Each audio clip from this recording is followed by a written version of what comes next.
Hello, everybody, and welcome to today's session. Today, we're going to be talking with Katie Prescott, creator and founder of Bridge Academy. She's going to be talking to us today all about finding students and the best ways to do so. So, hello, Katie. How are Hi, you thanks so much today? for having me. I'm great, thanks.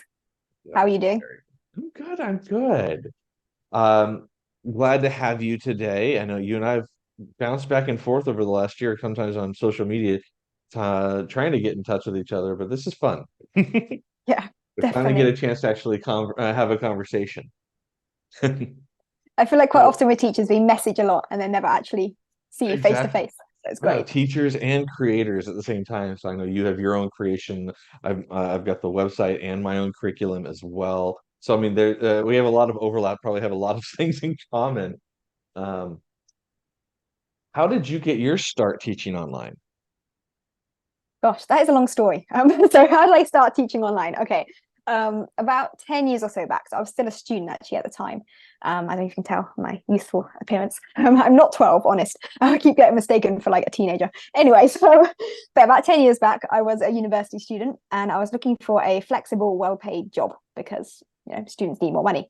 And that's how I got into initially tutoring. I did in-person tutoring and then switched to online tutoring. And I discovered this amazing world of ESL teaching. I was originally a science major. So when I first started, I was doing science tutoring. But I discovered that there's a huge demand for ESL teaching. So I did my TEFL qualification. I was teaching online. It was still very much a part-time job for quite a long time. I had the opportunity to go to China, did some teaching in China. I came back to the UK. And then I realized I wanted to be a teacher, like as my career. So I did my like formal teacher training in the UK. So it's like a 1 year teacher training course by a university called a PGC, Postgraduate Certificate in Education. So I did that. I worked as a teacher in the UK for a year, decided that UK teaching has a lot of challenges. And intended to go into international school teaching, which was always my dream. So I had a job lined up at an international school in China. And this was for September 2020. So you can imagine where this is going. So I handed my notice at my UK teaching job, really excited for my new life in China. And this minor flu turned into this big global pandemic. International school job disappears. And I find myself unemployed, which is not a great situation to be in. And that's the point when I was like, okay, I still want to teach abroad. And actually, at that point, I applied for what's now my next teaching job in Japan. But they were like delaying on visas forever. So what can I do to bring in money? Oh, that online tutoring thing I was doing for ages, that brought in some money. So I sort of picked things up massively then. Sorry, this is a long story. I pre-warned you. And at that point is when I launched things like the Age Academy curriculum. We launched our own tutoring program. So we had at one point, up to 70 tutors working with us and over 600 students out of that tutoring program, and it all massively took off for about a year and a half. And then I decided that I also wanted to still teach abroad, and finally borders opened up. So I came to Japan, and now I teach in Japan. I'm an ESL teacher at a public school in Japan, and I also teach online. And I have the academy curriculum. I have courses and coaching for teachers. I do everything. I don't know how I find the time to do it. That's what I was going Anything. to ask. How do you find the time? It's so much. So yeah, life story in about half an hour long ramble. But yes. That works. That works, though. So, what are your teaching specialties? Anything outside of ESL or? So I taught quite a few different things. As I mentioned before, I originally qualified as a science teacher. I was a science major, and then I did science. My PGC in the UK technically qualifies you to teach whatever you want or whatever the school wants you to teach more often. Although I got dumped into various other classes too. But yeah, science was my focus during my PGCE. So with my online classes, I do teach general ESL classes, but as you're probably aware, and I'm sure other teachers have mentioned as well, having more of a niche and having more specialism, you can earn a lot higher rates, you face a lot less competition, you can stand out a lot better. My main focus is on science classes for teenagers, mostly middle school to high school students, mostly Chinese students who want to come to the UK to study abroad in the future. So they want kind of international science classes.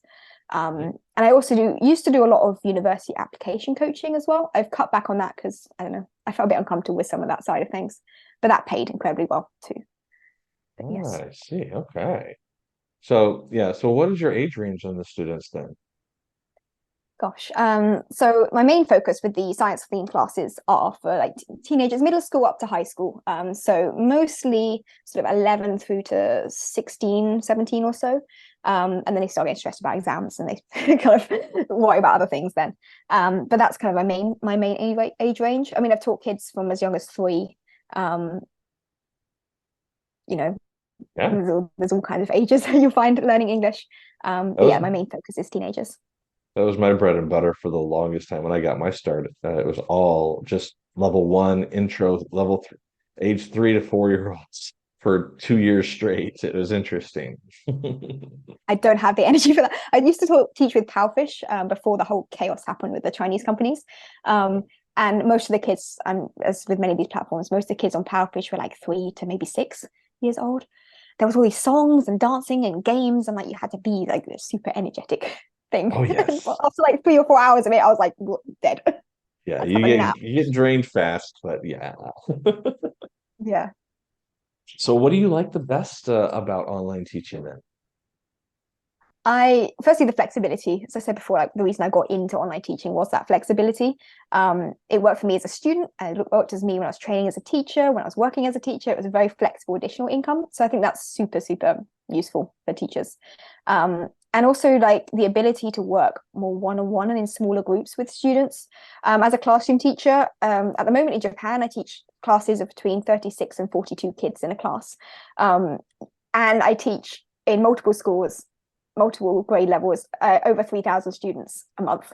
So I do not know the names of most of my kids. And I love teaching. I love being in the classroom, but I also love getting to know students more individually. So when you're teaching online, you can work on a much more individual level, on their own specific goals, much more focused instruction. I love that you're both And of in course, a yeah, physical and online teacher. It gives you this insight. You can see both sides of it, especially since you're doing ESL in China also with those kids, because you're seeing both sides of it. In the groups, you're doing individual. It sounds like they're very well rounded. Um, yeah. I like the variety. I like having that variety in my life. I did feel like the year and a half that I spent just doing online teaching, so when COVID pandemic hit and all that chaos was going on, it got a bit too much for me, just spend the whole day staring at a computer screen. So I like having that variety in my life. And as you say, it gives a different perspective on things too. yes, it definitely does. Um, how often have you taught from another country, or like how many countries have you taught from now? You mean online or in Yeah, person? online or in Online, oh person or my both. goodness. Oh yeah. Okay. Well, in person, 3 countries, right? We got UK, China, Japan. That's easy to count. Online, my independent students almost entirely Chinese. So mainland China, also a few in like Hong Kong, a couple in Japan, because living in Japan is easier to network. But they're like overseas Chinese in Japan, so I'm not sure necessarily like the marketing and stuff is more similar to Chinese marketing. But yeah, and then I also for a while was teaching on platforms like OutSchool, and I think there was like 50 or 60 countries I taught kids from on OutSchool. Like they were just all over the world. Which was awesome. I should have kept a track. I need to get one of those maps, scratch off student where I've taught or something like that. That'd That be would have been cool. cool. That But would have yeah, been really cool. Yeah. So because we've got a lot of people that are travelers that are also looking to find ways to teach online, but the daunting part has always been finding students, especially now that the big companies are gone. I mean, there's some of them are still out there in just one fashion or another, but the days of like making a decent living while still finding enough students to fill your day are pretty much past. Unless you know the tips and tricks that you've been specializing in recently. Um, so, what do you think are the biggest challenges that you faced when trying to navigate this social media in China when you're finding these students? gosh, that is a big question. The biggest challenges. I think one thing I would say, the biggest challenges for me in some ways have been different as the biggest challenge for many other teachers, namely things like the language barrier. I spent a year studying in China, Chinese, and in fact, in total, I've spent about 10 years learning Chinese in various forms. So like for me, the language barrier is not such an issue. And I know a lot of teachers struggle with that side of things. But yeah, other than that, I would say just finding, like understanding the platforms. So with like, so what we might call Western social media, like the platforms we use I'm from the UK. I know many teachers from the US, whatever. We tend to use platforms like Facebook, Instagram, I know LinkedIn. Well, the kids are all on TikTok these days, this stuff, right? So we know those platforms, but in China, all of those platforms are blocked. They don't have access. And they have their own equivalents or things that are vaguely similar within China, and they're just separate. So we have to use different strategies. We've had to find the right app in the first place. And then you have to understand how that specific app works. The algorithms are different. The things you post, the things that do well are different because it's a different culture. So I think that is what a lot of teachers struggle with. Then have you found any specific apps that work best for you? For me, I would say there's a lot of apps. There's so many different apps in China. I've tried out many. I would say for me, the most success I've had is WeChat, absolutely essential app. You have to have WeChat. And the second one is Xiaohongshu, a little red book. So WeChat is a bit like WhatsApp. It's a messaging app. And in China, they don't really use like email. They have email, but they won't look at it regularly. Instead, the main method of communication is via WeChat. So it's messaging. So you need WeChat for that, day-to-day communications. You can do a limited amount of marketing on WeChat, particularly referral-focused marketing. You can create WeChat groups and get people to recommend and bring their friends in, that kind of thing. So yeah, WeChat is a must-have. And the second one, Xiaohongshu, or Little Red Book. So it means Xiao, small, Hong, red. Sure, book, little red book, or red. They pick the English name red, but if you try and Google red, obviously all kinds of rubbish comes up. So yeah, little red book, and it's a bit like Instagram. It's a kind of visual platform. The thing with Xiaohongshu as opposed to WeChat, WeChat is a private messaging platform. Xiaohongshu is a kind of algorithm-driven platform. So you can post stuff that's publicly viewable, publicly searchable. The algorithm recommends it to people way out of your network with no existing connections to you. So that's what I would particularly recommend. Ah, that sounds very interesting. Okay. What are the main techniques that you've used for reaching out to people? What have you found successful? Lots of different things. That's a big question. I have whole courses on this. But yes, Yes. yeah, there's a lot of stuff. One thing I would say is really important to be aware of, like before you even get started, plan your strategy. Sometimes teachers jump in and are like, okay, students are on Xiaohongshu, and they start posting adverts on Xiaohongshu, and they just go down that route. So I'd really recommend first coming up with a clear plan of what you're going to post, where you're going to post it, and what the main call to action is. What do you want people to do when they look at your post, which is usually some step down what we call a marketing funnel towards buying classes. Sorry, I'm rambling a bit, but basically the idea is that you want to not just post adverts. You want to focus first on providing valuable and educational content. So post things like, vocab lists, post top tips on doing well in the IELTS exam, post, phonics video like teaching guides, depending on what your niche is, obviously. Like, don't post phonics videos if you're teaching IELTS. So focus on your niche and post stuff that's genuinely educational and useful that people will want to follow you to see more of. Yes. I think that is the most important starting point with social media marketing. Build that audience first. Don't sell first. What about the people that are still a little nervous since the double reduction policy? Um, I've heard people say, first off, they're afraid of the parents getting in trouble for having booked us for classes. If And I've heard people saying that if the companies can't do it, how can I do it personally? Is there any censorship of us on their media or any pushback that you've seen for individual teachers doing classes like this? That's an interesting one. It's something I think teachers are very concerned about, understandably, because people are always concerned about these regulations. And firstly, I'll say I'm not a legal expert. None of this is legal advice, disclaimer, all that stuff. Okay. But one thing that's important to be aware of is that as an overseas teacher, you're not in China. So the regulations and things are different in different countries. So you need to research the policies where you are locally as well as in China to understand how that impacts you as a teacher. I have never had any issues promoting on Chinese social media, and I do quite actively promote. I don't promote as in I say I'm selling classes. I don't post promotional things, but I'm clearly a teacher. I say on my profile I'm a teacher. I talk about educational things. I've never had any issues. I have over 1,000 WeChat contacts. I have 1,500 followers on Xiaohongshu. Like, plenty of people have seen me around, and no one has reported me or caused issues. The thing I do see happening though, is teachers who are breaking the platform rules. Nothing to do with the new regulations, but breaking the platform rules itself. And they blame it on the regulations, and there of course there are concerns. But things like Xiaohongshu has a rule against marketing. You're not allowed to post promotional content on Xiaohongshu. That's just one of their rules, because they have their own corporate platform that they want you to use instead, where you have to pay money. They don't. If you create an individual creator account, you're not allowed to post directly promotional content. So when teachers post something that says, special offer, 50% discount off your first class package, and they put that as a big public post on Xiaohongshu, that's breaking the platform rules. It's not the fact that it's against these new regulations or whatever, because regardless of whether those apply or not, if they were posting a discount on, I don't know, selling office chairs, like the same thing applies. It's commercial promotional content. So I'm rambling again, as always. Be aware of the rules of the platforms. That's usually the cause of issues rather than the regulations. Okay. Yeah, so that takes us that's kind of like that unique context that Chinese social media has. So how do you balance that with your own brand identity then? If you can't like post special offer here, how do you brand yourself?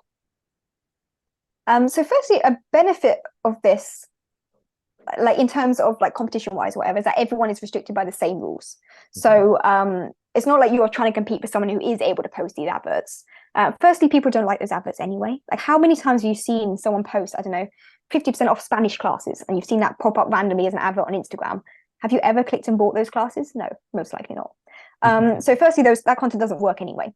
But also the fact that no one else is posting that content means that the users on the platform understand that if you're posting stuff that's about teaching, and you're clearly a foreign ESL teacher, like doing online classes, you're probably trying to promote your classes, even if you're not directly saying sign up now. So people reach out, basically. What I'm trying to say is that I'll get messages multiple times a day. I'll have people messaging me saying, oh, do you offer classes? Because I don't directly say that I have classes, but I'm talking about my classes. So, they message, they ask. It's never really been an issue. Very cool. Okay. So what do you think are some of the most common misconceptions that these English teachers have about using that social media in China?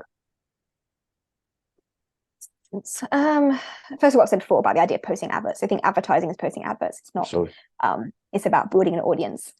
And the other thing, actually, this links into algorithms, and it depends on the platform as to how the algorithm works. One of the biggest things I see teachers trying to do, so I run one of the biggest Facebook groups for WeChat and Xiaohongshu marketing, which I think there might be a link for. We could put around video maybe if anyone's interested.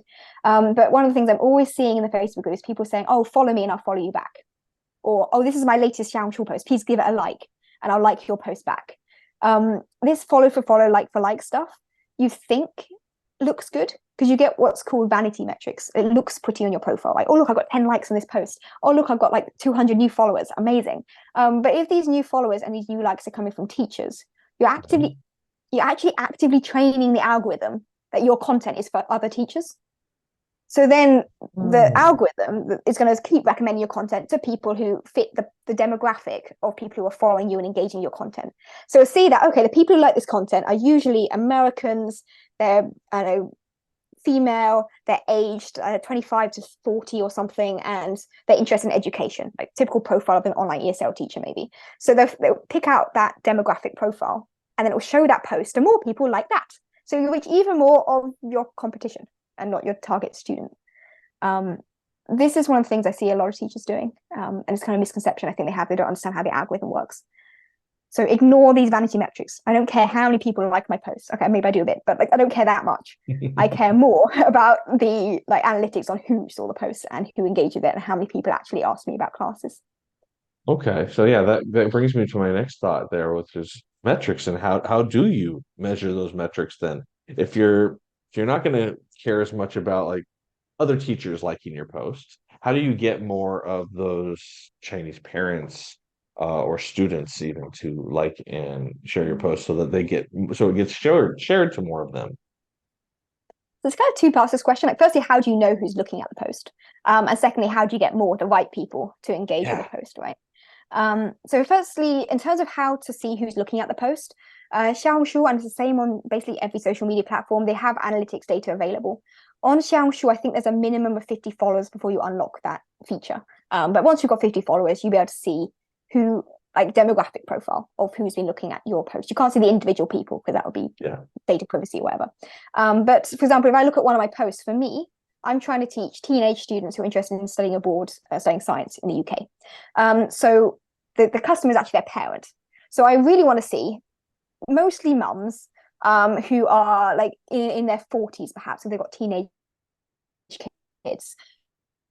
And they're interested in overseas education or travel or sort of more internationally focused topics. That would be my ideal demographic. And you can see that when you look at the post analytics, you click on it, it tells you there's pretty graphs and everything, what age range of people looked at it, what cities they're in, what their interests are. So that's how you find out who's looking at it. And then how to get the right people looking at it. Firstly, if you've got those people already in your network, share the post with them.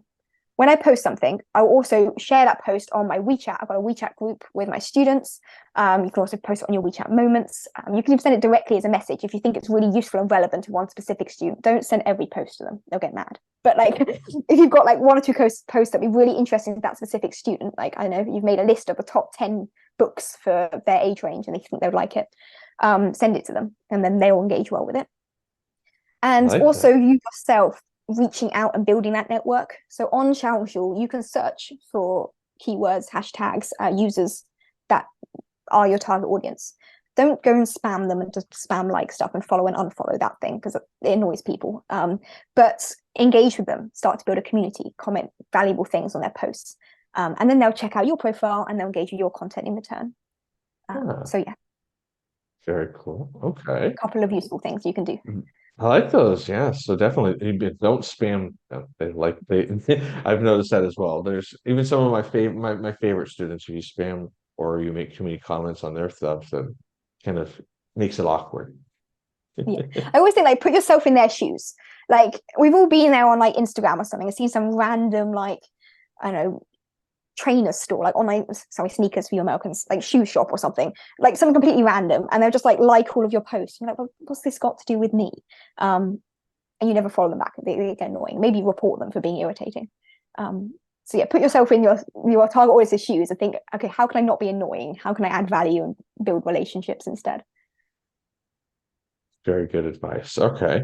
So how about a piece of advice that you would give to somebody who's just starting out? The very first thing that they should do when they're trying to get into this Chinese social media. Just starting out. So first thing I'll say, figure out who your target audience is. Come up with a plan first. Put together your business plan. Put together a profile of who your target audience is. Find your niche and figure out what you want to teach. I see a lot of teachers, comes what I was saying earlier about like misconceptions people have. I see a lot of teachers being like, I just teach English to anyone who wants to learn English. Before you jump in on social media, figure out what exactly you want to teach and the profile of your ideal student. Then figure out which platform is best to find that particular student. So I think Xiaohongshu is great for a lot of niches because of the kind of wide range of ages, and it also particularly targets higher earning cities. Xiaohongshu was particularly popular in what are called first tier cities in China. So it works for a lot of teachers for a lot of different niches. But maybe you want to teach like business English to journalists, in which case you probably want to check out platforms like Weibo, like a different platform, because your niche audience is in a different place. So first figure out who you want to teach and where they are. Then sit down and think, what is the biggest question or the biggest challenge these students are facing? And what might they be searching for to help them overcome this challenge? So for example, maybe your customer's the parent, not the kid if you're teaching kids. So maybe they've got young kids and you want to teach young kids and you want to teach reading focused classes. And the parents are really struggling to find suitable reading material. So that's their biggest challenge. So you can make posts then that are recommended reading materials, websites to find free resources or like your top 5 books for this particular theme. That's how you then put together your posting strategy of what you want to post. So yeah, that's my main advice to someone just starting out is first understand who your customer is. And that then leads you into your whole plan. That's cool, yeah. Because some people might not want to necessarily need Chinese students. They might want somebody who's in another area, Korea, or even outside of Asia, maybe somewhere in Latin America. And all these different places have their own different types of media that they use. Some of them use the same ones we use in the US types of, but it all varies. So how do you stay up to date with the latest trends and developments with this type of stuff? It's actually, this is really tough. It depends on what platform you're using. If you're using something like Facebook, very easy to find some of that information, particularly as a lot of it's available in English. If you're targeting the Chinese market, most of the information is available only in Chinese, because they're only interested in the Chinese market. It's a Chinese only platform. So firstly, it's very difficult to find that information just by searching online. So what I actually do myself is I follow the official accounts. So on Xiaohongshu, they have a Xiaohongshu creator account. It's just an official account created by the Xiaohongshu, like their own company, and they run that account and they post videos like almost daily with advice on how to get more followers or how to sell your products. They give advice for people who are selling stuff on Xiaohongshu, like how to sell your products in an authentic way, how to find brand ambassadors, all kinds of stuff they post about. So they talk about those trends, they talk about trending topics, they post like which hashtags are most popular. There are like, I know they have this on TikTok, I think, as well, like kind of templates that you can make posts with. They have this on Xiaohongshu, and there could be trending templates and trending audio and stuff like that. All of that is being shared by their official account. Like, just follow that; it shares that information. It does share it all in Chinese, but there's this amazing app called Google Translate, and you can translate it into English. So it's, it can be done. My advice on that, by the way, open it on your computer, and then you can just use Chrome's built-in translate the whole page option, and it just translates it all for you. So much faster, much faster, much simpler. Yes, like even though my Chinese is pretty good, sometimes I'm feeling lazy. I'll just Google Translate it. As long as I understand the content, that's what matters. So yeah. How much time does it take you for posting and keeping these social media channels up to date? I know a lot of people get overwhelmed. That's why it's hard to be an Instagrammer. You have to post regularly, and making content takes time. And some people will use things like Metro Cool to post things for them automatically. But is there something like that that you use for Chinese social media, or is it still just as time consuming? It's difficult. When you first start out, it's more time consuming than once you've built up your like system. So like when I first started out, it would take me like 3 or 4 hours to make one post. It would take me forever, because you have to spend a while researching the stuff for the post, making like the graphic on Canva or filming a video and editing. That takes forever. And then putting together the content and posting it took forever. But in time, you get quicker. So that's one thing I'll say. Like, it does get quicker. I would say for me personally, I probably spend, to be honest, at the moment, I'm not actively looking for loads of new students. I'm not spending very much at all. But when I was actively looking for new students, I would probably spend around 2 hours, 1 or 2 hours a day doing some form of marketing. That could be making a post. It could be editing something in preparation for a future post. It could just be engaging with other people on the platform. But whatever, spend a couple of hours a day at the most on it. Don't spend like your entire life trying to do it, because you'll get overwhelmed. A few things you can do to speed things up though. Firstly, you can batch create content. So like plan upfront, because we've all been organized and we came up with our plan before we started. And in your plan, you decided that things you were going to focus on was like book recommendations, let's say. So then all you need to do is in your spare time, make a massive list of like the top 100 books for 8 to 9-year-old kids or whatever your niche is. And then each day you just post the next book in your recommended list, right? So you've made a whole list. That's your next 100 posts planned out. And then you can just batch create all of that content. So spend like, I don't know, a day or a couple of days sitting down. Maybe you're doing videos, so you have to like sit down, film it, or just making a post on Canva, whatever you're doing. Make all of it in one go, and then just schedule it out. You can pre-schedule stuff. They don't have, there are tools we have for like automatically posting to multiple platforms and things like that. I've not been able to find something similar for Chinese social media, but they do have some basic scheduling features. So for example, on Xiaohongshu, I've only been able to find it on the computer version. For some bizarre reason, this is odd, because normally they have everything on the app, and the computer version is a cut down version with Chinese social media. But bizarrely, this is only on the computer version and not in the app. Don't ask. But on the computer version, you can pre-schedule the post. So that same day that you spent creating 100 posts and making the content for, you can then just publish all of those posts, set the dates on it, and then go to sleep. And it will just do it on autopilot from then on. So yeah, that's the biggest time-saving tip. Batch create it and pre-schedule it, and then forget it. Well, don't forget it, but let it do its thing. Let it do its thing, yeah. I find that very helpful for most marketing. Absolutely. I need to get better at it. I feel like one of those people, I say this, you can pre-create all your content in advance. And then I look at my own marketing and I'm like, yeah, I could do that. Well, Well, yeah, like with lesson creation. I mean, you're making lessons, I make lessons all the time. Hmm. Letting your audience know, oh, this new lesson's made. Sometimes, scheduling those out so that you know that it's good. It helps. It helps the audience even know to go look for that new thing. Hmm. Exactly. But yeah, I feel like I need to be better at this myself. But anyway, we create like upfront a whole bunch of stuff, post it on autopilot. That's the way to do Oh, it. there you go. Now, some people are curious about ethical considerations. So, what are some things that you need to keep in mind when using the social media to market your services in China? So the first thing I'd say is not necessarily ethical, but more political. Hmm. Be aware that the political situation in China is a bit more difficult than in the UK or in the US.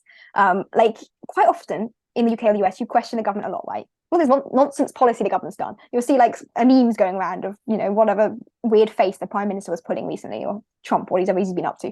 Like this kind of stuff we share a lot on social media, and we laugh and we joke about our politicians. Never, ever, ever do that in China. Um, Politicians are untouchable. Right. Politics is an untouchable subject. Just like be very aware of that, particularly if you're targeting, say, adult learners, and maybe you're touching on political topics.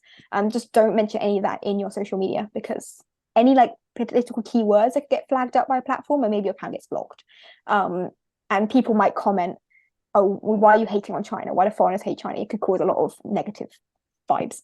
So yeah, be very aware of that political situation, and avoid content that could be at all problematic, like the whole Taiwan situation, things like that. Taiwan is part of China. We all love China. That's the way to go. I just don't mention it. And yeah, and also on that sort of similar note, there are also key times of year where there are important events going on, like political events, like the National Congress.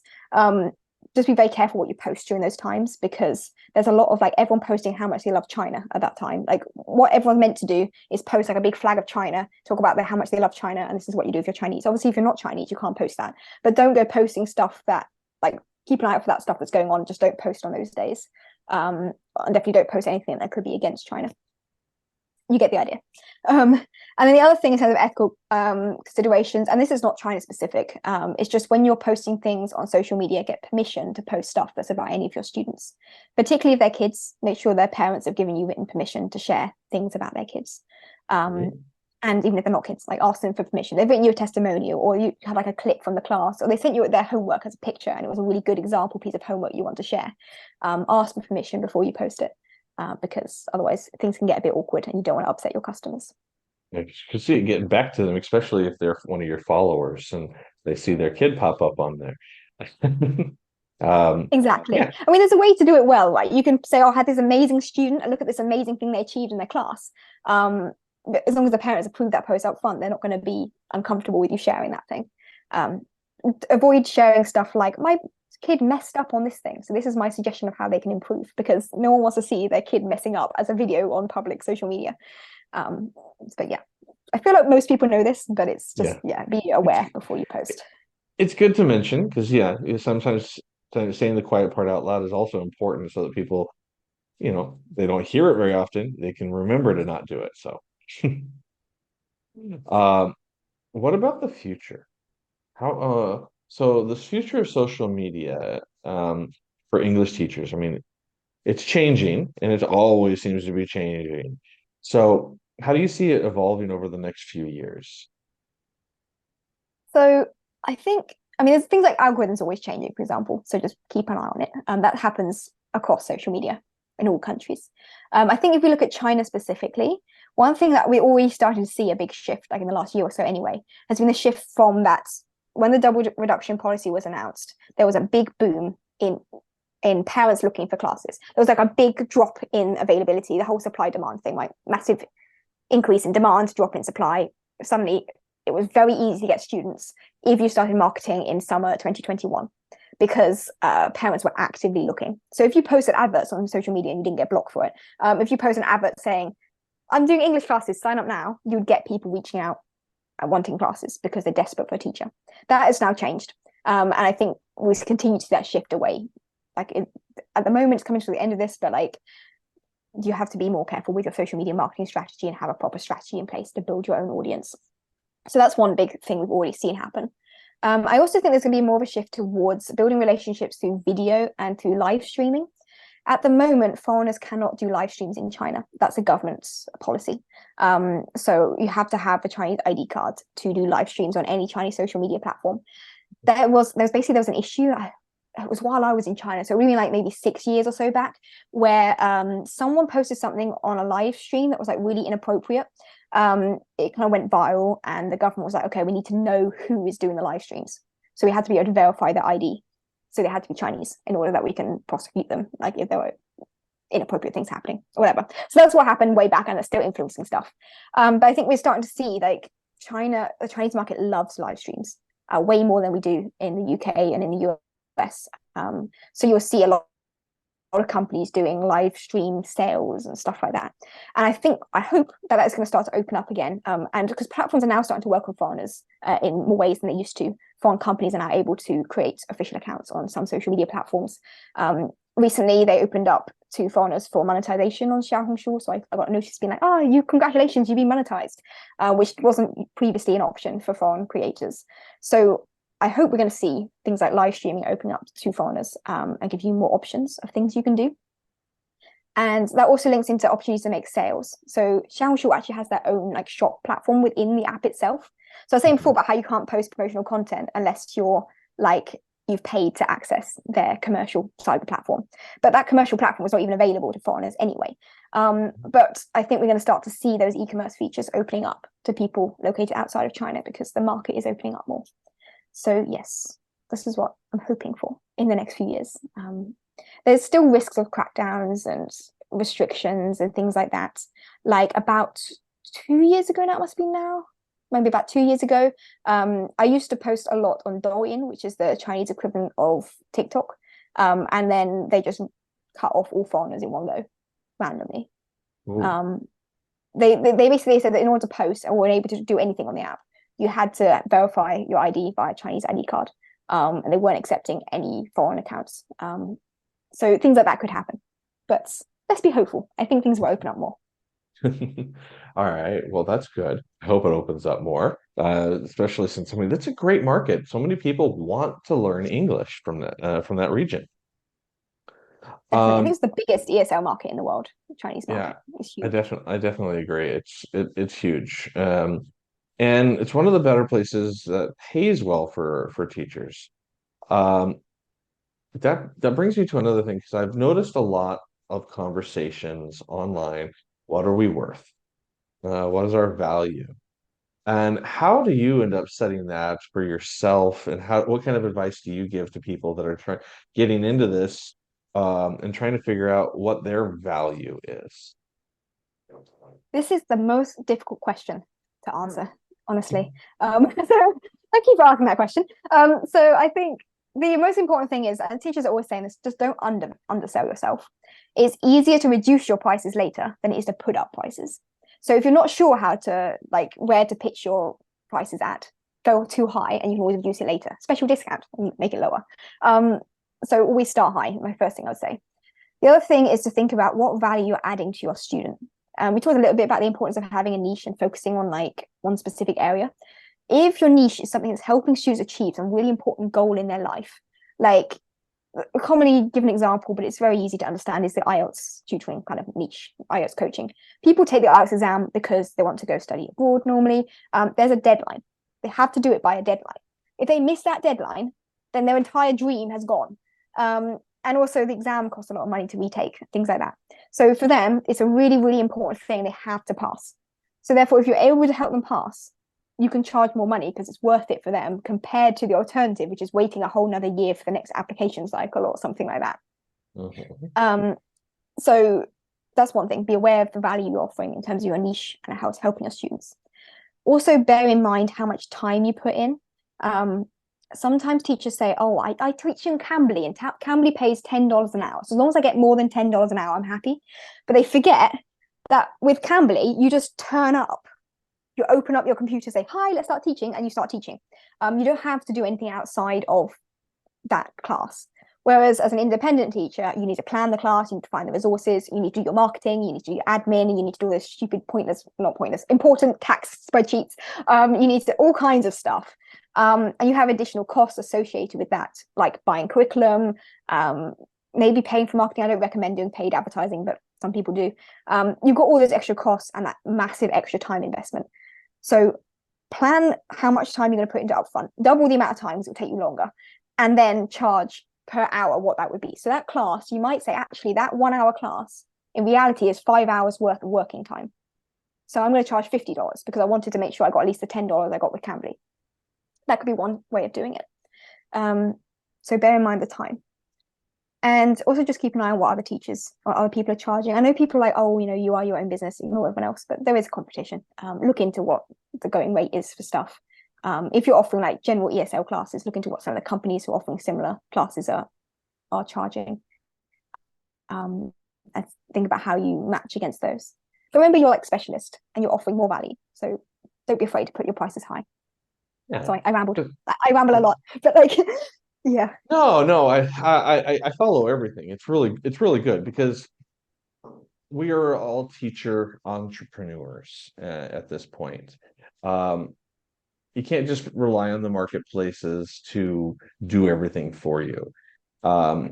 Anybody who's ever gone into business before knows that you have a lot of other responsibilities, and all of those take time, and time, as they say, is money. So you account for that money and you end up passing it along to whoever your student is. And so it's difficult, and every market is a little different. And you may have spent or charged $50 an hour, $25 a lesson, or whatever it might be, but to a Chinese student, but going somewhere else is also going to change because your region and what they can afford also changes.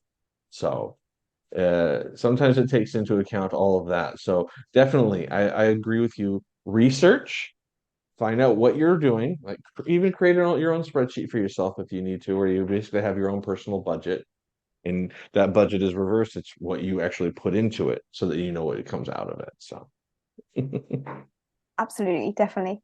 And always overestimate, because people will underestimate. So always double the amount of time you think it's going to take, or double the amount of cost you think you're going to spend on things, because as a business, everything takes more time and more money than you think it's going to. So always, plan always. for that. So, Yes.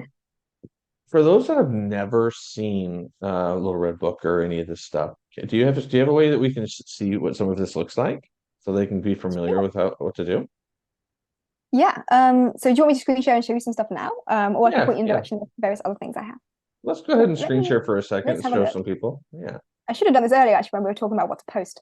How do I share? Where did I put my Xiaohongshu? There we go. That Chrome tab. So firstly, I'll say Xiaohongshu is an app. It's not really designed to be used on the computer, but they also have a computer version. So because we're screen sharing via my computer, we're now looking at the computer version. The app is a little easier to navigate, has a few extra features and things like that. But this is just a broad overview of, I don't know, what it looks like. So this is my profile. The great thing about having it on the computer, so I was saying earlier about this amazing thing called Google Translate. So we click Translate. Let's just put it all into English for you. And now you can see this is what I write on my profile. So hopefully this is helpful for people. That's another thing I didn't mention earlier, but post in Chinese. Xiaohongshu does not have a built-in translation feature. So whatever you post, make sure you post it in Chinese. If you don't know Chinese, don't worry, just put it through Google Translate, it'll be fine. But you want to make sure you post in Chinese so people can read it. Because no one's going to go to the effort of this if they're just browsing. But yeah, so like on Xiaohongshu, your profile is like your face, your name. I always put like a little tag. So if I make that Chinese again, you see it's got my name in English because my name is English. But then there's a little tag, so talking about what your niche is, what it is you're offering. And then you can put a little bio. So it's very similar to Instagram. This is why I say it's kind of like Instagram. So you've got this kind of little mini profile thing. It adds some little tags, like I'm from the UK, so it puts that there. And it picks out like what your niche is. It has some very odd topics, but education blogger is the most relevant one for like online teachers. This is translated weirdly. I'm following 61 people. I have 1,463 fans, so followers. And this is how many likes I've had in total.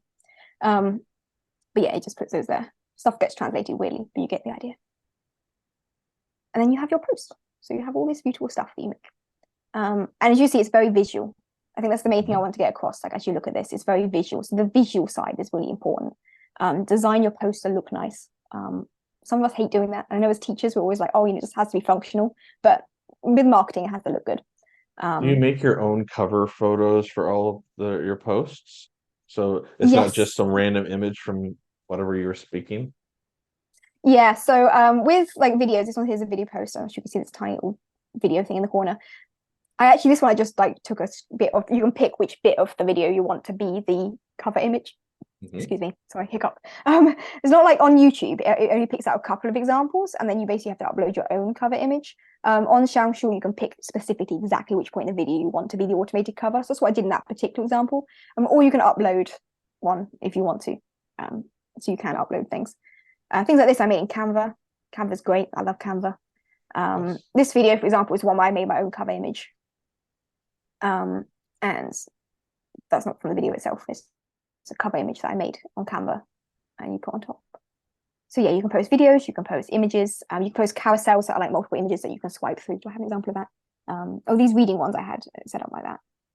So this is one of my most popular posts. If you want an idea what kind of post does well, this is a kind of value focused post that's really useful for my target audience, which is like teenagers who want to learn more about science because they want to study abroad. And the parents are looking for like extra resources to supplement what they're doing in school, to get their kid really interested in science. So I had like websites for reading about science. And you see this post, I'm not sure how it's showing on the screen share, but like it got lots of likes, it got lots of collects, which are like shares. Saves. Got 388 saves, that's gone up. Wow. So lots of people liked this content. And it's done as a carousel, so you can flick through. So I just made one image on Canva, which was this. Mhm. And then I just took screenshots of the websites that I was recommending, and you can put it as a nice little carousel. I like that. Carousels do well because the algorithm likes it when people spend more time looking at your content, which is why it likes video content and it likes carousels and stuff, because people spend more time flicking through stuff. So it's better for the algorithm. And they say video content does, I believe, I want to say 2.4 times more engagement than images. Yeah. So if you've got the time to make and record videos, that's a really great way to get more engagement. Well, when you share content like this, like top three websites, Mm. do you ever worry about the Chinese firewall blocking people from going to what you're recommending, or is that why you're using screenshots like you do, like you have there? So you can actually check on, if you go to, what's the website called? Blockedinchina.com. Oops. Blocked in China. Let me just have a quick look. On Power Tech. Actually, not sure. Is this screen showing? Yeah. Okay, good. I'm not sure the tab is screen sharing, right? Yep, your I tab is shared still the screen sharing, yes. The Comparatech site Yes, or the we see that. Xiaohongshu. Yeah, Okay, good. the main, So this yeah. website, Comparatech, check if the site is blocked in China, and you can just paste the website in. So if you're looking for a specific, why is it coming up with those recommendations? No idea. Anyway, so here I had like the National Geographic website, which I'm guessing is like nationalgeographic.com. Who knows? I don't know. It's fitting.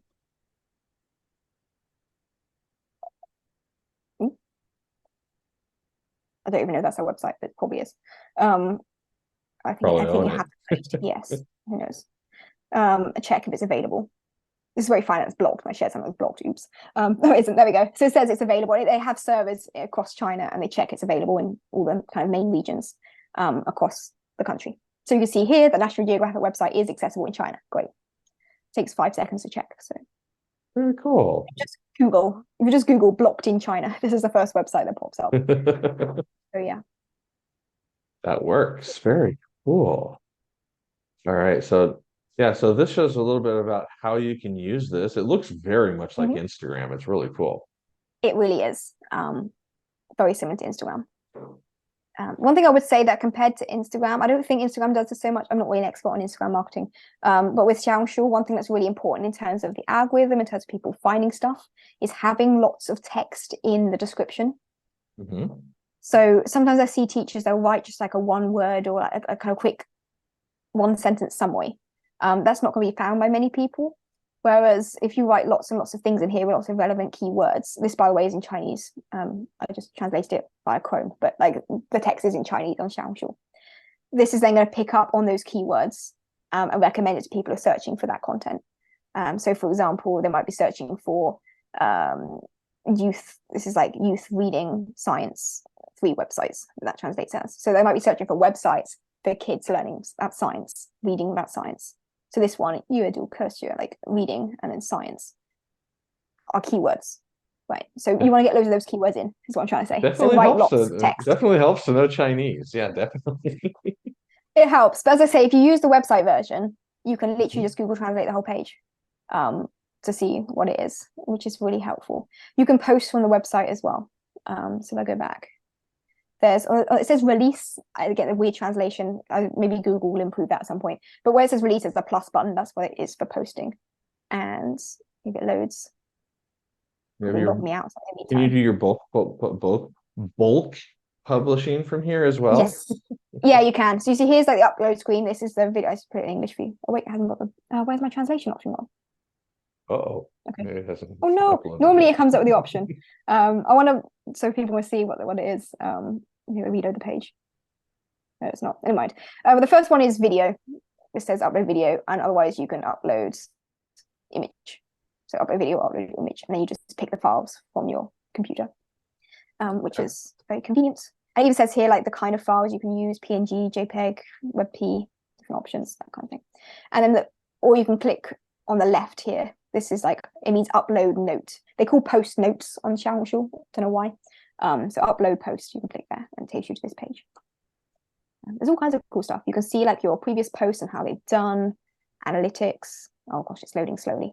So this was, I literally posted this earlier, so it's hardly got any views so far because I literally only posted it just before we did today's chat. But you can see here a bit of information about like how popular it is.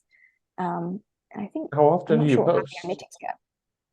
At the moment, very sporadically. Maybe don't tell everyone that, but like, yeah, I post very sporadically at the moment because I'm not really actively looking for loads of new students. When I was doing a big marketing push, I was posting around 2 or 3 times a week, so not loads. People do say like if you post more often, you'll get more views, more likes, and that's true. If you post more often, you'll grow faster.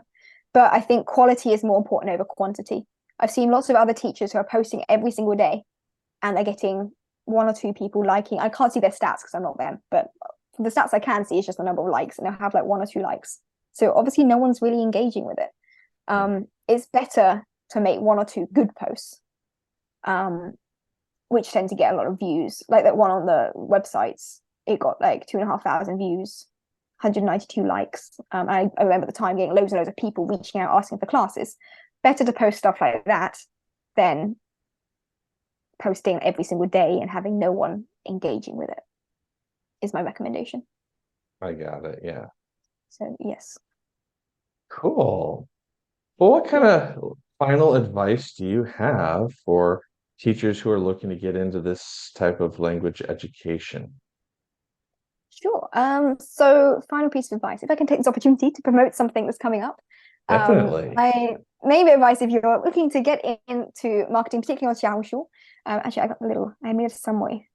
Oh, this was my final picture. Let's jump to a little bit about our bootcamp. So if you're interested in learning more about marketing, particularly on Xiaohongshu, I have a free 5-day bootcamp coming up. It's starting in just a couple of weeks. Well, it'll be about a week, I think, from when this video actually goes up. And it's a 5-day bootcamp. It's totally free. I'm not going to upsell loads of stuff. Don't worry, there's not like paid versions of things. It's a free bootcamp. And we're going to work you through getting started on Xiaohongshu. So like, what is Xiaohongshu? How do you create your profile? What to post? How to post? And understand the algorithm so your posts actually get to the right people. And that starts on the 15th of May. And there's a link to sign up. And I'm sure we can share that link, hopefully, for anyone who's interested. So yes, if you want to learn more. Yes, thank you. So if you're interested, please join our bootcamp. It's free. And I hope you would find this helpful for anyone who's getting started. So yeah, that's my main recommendation. I also, by the way, have a free guide as well. So when you join the bootcamp, you also get sent this free guide. Or if you're, I don't know if this replay is going to be available sometime in the future. If you missed the bootcamp and you're watching a replay way afterwards, you can still get this free guide. Again, I think there's a link around the video. And this free guide is all about the top 5 social media platforms, statistics, so you can find the right platform for you, top tips on what to post, how to post, and links to videos and courses and advice. So yes, hopefully this is helpful for people. Love it. Yes, very good advice today. So kind of like this. This is kind of like a mini version of one of your intro videos and get people started. Um, what can they expect if they come to your boot camp? How much more than what we did today? Loads more. So today was more of a quick overview and jumping around about kind of why you want to be on Xiaohongshu and a few little tips. There's going to be a lot of content in the boot camp. I'd say it's a 5-day boot camp.